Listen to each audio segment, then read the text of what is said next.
Direction la Côte d'Ivoire, bilan des affrontements, 4 morts, 72 maisons incendiées à Téhéri, village de Gagnoa. Alors pour plus de détails, après le générique. Avant de commencer, n'oubliez pas de vous abonner et d'activer la cloche de notification, car cela va vous permettre de ne plus manquer les prochaines vidéos. C'est parti!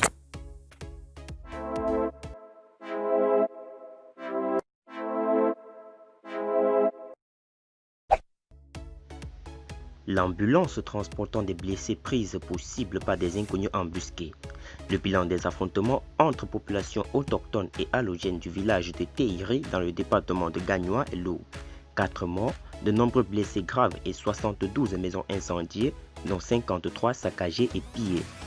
On peut le dire, Téhéri n'existe désormais que de son nom après cette folle et tragique journée du 31 octobre dernier qui a vu deux communautés villageoises s'affronter à la machette, au couteau, à coups de hache et à l'arme à feu.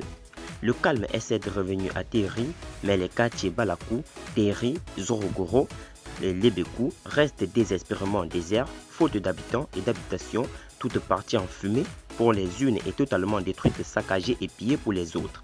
La relocation des populations et la reconstruction de Téhéri seront une tâche hardie, mais pas impossible.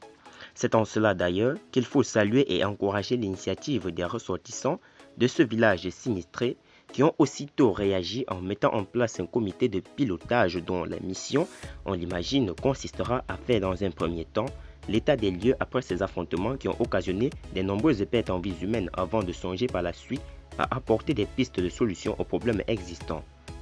Mais, en attendant que cette chaîne de solidarité se mette en branle, Téhéri pleure ses morts, ses nombreux blessés éparpillés dans les différents centres médicaux de la commune ou sous-préfecture de Bayota. Pour rappel, c'est le 31 octobre dernier que les jeunes autochtones et allogènes du village de Téhéri se sont affrontés malheureusement à la faveur de l'élection présidentielle, créant ainsi une fracture sociale entre les populations qui se gardent désormais en chiens de faïence et comme des ennemis. Et pourtant,